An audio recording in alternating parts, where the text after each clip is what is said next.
News 18 India से कि वो शव बन गई है। जब हमने उनसे ये सवाल पूछा कि कांग्रेस आपके दिल में जिंदा है कि नहीं है, तो वो ये कहते हैं कि कांग्रेस मेरे दिल में तो जिंदा है लेकिन शव बन गई है देश में। कांग्रेस ने कभी मुझे मेरी गलती बताई ही नहीं। इनफैक्ट मुझे बिना बताए 8 महीने के लिए सस्पेंड कर दिया।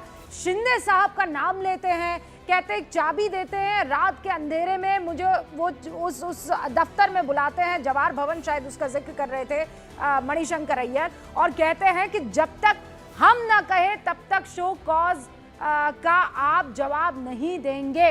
ये तब की बात बता रहे हैं जब प्रधानमंत्री नरेंद्र मोदी चुनाव लड़ रहे थे प्रधानमंत्री पद के लिए, या बीजेपी चुनाव लड़ रही थी और तब कहा था एक चाय वाला कभी प्रधानमंत्री नहीं बन सकता है, उनको नीच कहा था, और उसी पर कांग्रेस ने फिर डिसिप्लिनरी एक्शन लिया था। उसकी क्रोनोलॉजी समझाते हुए यहां पर मणिशंकर अय्यर आपको दिखाई दिए हैं। कांग्रेस में मुंह खोलना, एंटी कांग्रेस कैसे हो सकता है? मैं आज भी कांग्रेसी हूं और मैं राजीव गांधी के जमाने से कांग्रेसी हूं, लेकिन मैं बहुत आहत हूं, मुझे बहुत दुखी किया गया है। आज से पहले तक, मतलब 2004 तक मुझे प्लेटफॉर्म दिया गया था और उसके बाद कभी किसी ने मुझे कोई वक्त तक नहीं दिया है।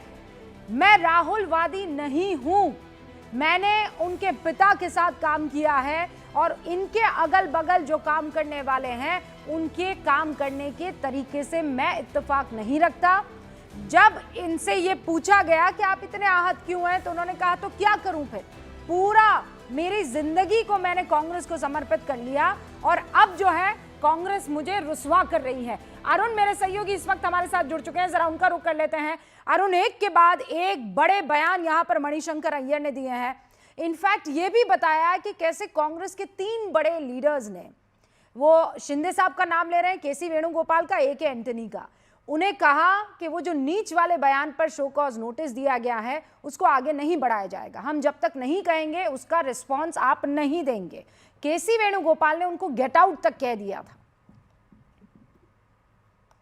देखिए, पहली बात तो यह रूबिका की मणिशंकर अय्यर इन दिनों राहुल गांधी ही नहीं पूरी कांग्रेस के लिए मुश्किल का सबब बने। उसके पीछे की जो असली वजह है, जो कांग्रेस के सूत्र ये कह रहे हैं कि मणिशंकर अय्यर काफी अरसे से राहुल गांधी से मुलाकात करना चाहते थे और एक नेता को, जो पुराना नेता हो, उसको अपने पार्टी कर्ता धर्ताओं से मिलने का पूरा हक है।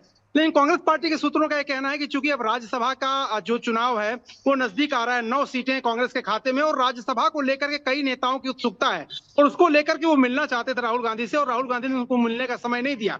काफी अरसे से कांग्रेस पार्टी के जो केंद्रीय भूमिका जो नेता निभा रहे हैं उनसे वो मिलने की कोशिश कर रहे थे, वो सभी उनसे नहीं मिल रहे हैं, जिसकी वजह से नाराजगी में उन्होंने ये बातें कही। आज पवन खेड़ा से भी प्रेस कॉन्फ्रेंस में पूछा गया सवाल कि आपके ऊपर, केसी वेणुगोपाल के ऊपर और तमाम नेताओं के ऊपर व्यक्तिगत टिप्पणी भी मणिशंकर अय्यर कर रहे हैं। जाहिर सी बात है कि पवन खेड़ा ने उस पर कोई जवाब नहीं दिया और कहा कि मुझे जो कहना था मैंने ट्वीट के जरिए कह दिया, वो कांग्रेस पार्टी में नहीं है, जबकि वो प्राथमिक सदस्य हैं, ऐसा मणिशंकर अय्यर का दावा है। आप ये कह सकते हैं कि जो जनरेशन गैप है राजीव गांधी की कांग्रेस से लेकर के, जब मणिशंकर अय्यर काफी महत्वपूर्ण वहां पर भूमिका में थे और उसके बाद सोनिया गांधी के समय भी पेट्रोलियम मिनिस्टर बनाए गए थे, राहुल गांधी की टीम के साथ उनका समन्वय ठीक नहीं है और नहीं कम्युनिकेशन अच्छी तरीके से हो रहा है, जिसकी वजह है कि वो नाराज हैं। ये बातें सही हैं कि जो पर्दे के पीछे जो कुछ होता है और जो बातें वो कह रहे हैं कि उनके साथ किस तरह का सलूक किया गया, एक वरिष्ठ नेता के साथ एक पार्टी में इस तरह का सलूक नहीं होना चाहिए। केसी वेणुगोपाल के ऊपर स्पष्ट रूप से आरोप लगा रहे हैं वो, लेकिन कांग्रेस पार्टी ये कह रही है कि आने वाले राज्यसभा चुनाव और बड़ी भूमिका जो कांग्रेस में चाहते हैं, अब जो 70 साल 75 साल के नेता हो गए हैं, उनको राज्यों का इंचार्ज बना करके बार बार ये बात कह भी रहे हैं कि यम आ जाता है पर मैं जाता नहीं हूं, मैं 85 साल का हो गया हूं, ऐसा मत समझिए कि मैं बुजुर्ग हो गया हूं, मेरी सुनो तो सही। मैं तो बेसिकली बात उसी पर आ जाती है कि कई बार ये होता है कि बुजुर्ग नेताओं के साथ आपको सिर्फ सुन लेना होता है। हालांकि ये बात भी समझ में आई जब उन्होंने कहा कि केसी वेणुगोपाल राहुल गांधी के बगल में बैठे हुए थे, उन्होंने मुझसे कहा कि स्टालिन के साथ कोई अकहा अनकहा समझौता हो गया है जिसमें एक राज्यसभा सीट मिलेगी, वो कह रहे हैं ये बात। और उसके बाद केसी वेणुगोपाल से मैंने पूछा तो उन्होंने कहा यू गेट आउट, मैं मुझे जो कहना था कह दिया, आपने फोन नहीं उठाया। तो राज्यसभा की कुर्सी सीट नहीं मिलना, वो दुख तो साफ तौर पर झलक रहा था उनका, वो ये उन्होंने खुद बयां भी कर दिया है। लेकिन मैं अब ये जानना चाहती हूं कि ये किसी तरह की कोई मुश्किल खड़ी होती कांग्रेस के लिए है या नहीं, वो बस लूज कैनन की तरह देख रहे हैं कि मणिशंकर अय्यर है, बोलेंगे और बात खत्म हो जाएगी। देखिए, मणिशंकर अय्यर के साथ मुश्किल ये है कि काफी पढ़े लिखे आदमी है, वो मंत्री रह चुके हैं और वो फॉरेन सर्विस में रह चुके हैं, पाकिस्तान जैसी जगह पे पोस्टिंग उनकी रह चुकी है। तो आप उनको कोई भी बात यूं ही कह के जा नहीं सकते। वो तर्क वितर्क के साथ अपनी बात रखते हैं, अपना केस बड़ी मजबूती से रखते हैं। और यही वजह आप देखिए, किसी भी पॉलिटिकल पार्टी में ना आप तर्क वितर्क नहीं कर सकते। वहां तो जो नेतृत्व होता है उसकी कृपा के आप पात्र होते हैं, चाहे कोई भी पॉलिटिकल पार्टी हो। ज्यादातर पार्टियों में लगभग ये सिस्टम अडॉप्ट कर लिया है। तो अब अगर वो वेणुगोपाल से, जो इस समय हेल्म ऑफ अफेयर में है, जो बहुत मजबूत स्थिति में राहुल गांधी की आंख नाक कान है, अगर उनके साथ आप इस तरह से बात करेंगे तो जाहिर सी बात है पार्टी में आपका अस्तित्व क्या होगा आप अंदाजा लगा सकते हैं रूबिका, जिस तरह का पार्टी सिस्टम हिंदुस्तान में इस वक्त है। तो जरूर वो कई मौकों पर उन्होंने मतभेद उनके हुए, कई मौकों पर उन्होंने नेतृत्व को सुनाया, कई मौकों पर किताबें लिखी, उन्होंने असहज किया, और ये सब जो बैकग्राउंड है वो उनके खिलाफ जाता है। और इसीलिए शायद राहुल गांधी से उनकी जो मुलाकात वो चाहते थे वो नहीं कराई गई, नहीं हो पाई, जिसकी वजह से वो मैं नाराज हुए। दर्शकों को अरुण एक बार फिर से कुछ अंश सुना देना चाहती हूँ। जैसे राहुल गांधी पर मणिशंकर अय्यर ने जो कहा कि मुझे लगा था कि 4000 किलोमीटर की यात्रा के बाद राहुल गांधी आदमी बन जाएंगे, वो आदमी नहीं बने। राहुल गांधी से कब बात हुई, जब ये उनसे पूछा गया तो उन्होंने कहा अरे मुझे याद करना होगा, हाँ मैंने उनको भारत जोड़ो यात्रा में देखा था, मुझे लगा था कि ये जम्मू कश्मीर की बात कर रहे थे, मुझे लगा था इतना चले हैं तो अब आदमी बन गए होंगे, लेकिन इन सबको गुलाम बना दिया है। क्या वो बयान हम प्ले कर सकते हैं मणिशंकर अय्यर का प्लीज?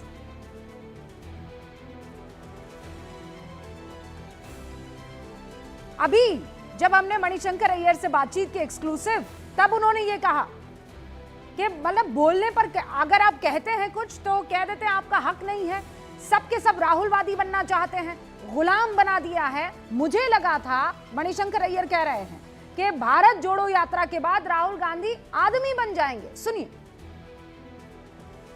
मुझ में तो जिंदा है लेकिन बाहर तो शव है।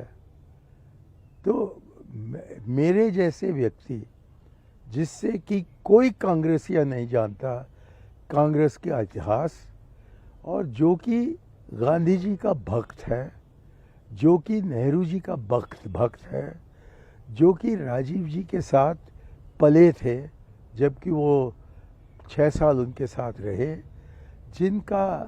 जिनको सोनिया गांधी ने अपने हाथ अपने मेरे कंधे पर लगाए हैं, उस आदमी से आप बात कर रहे हैं।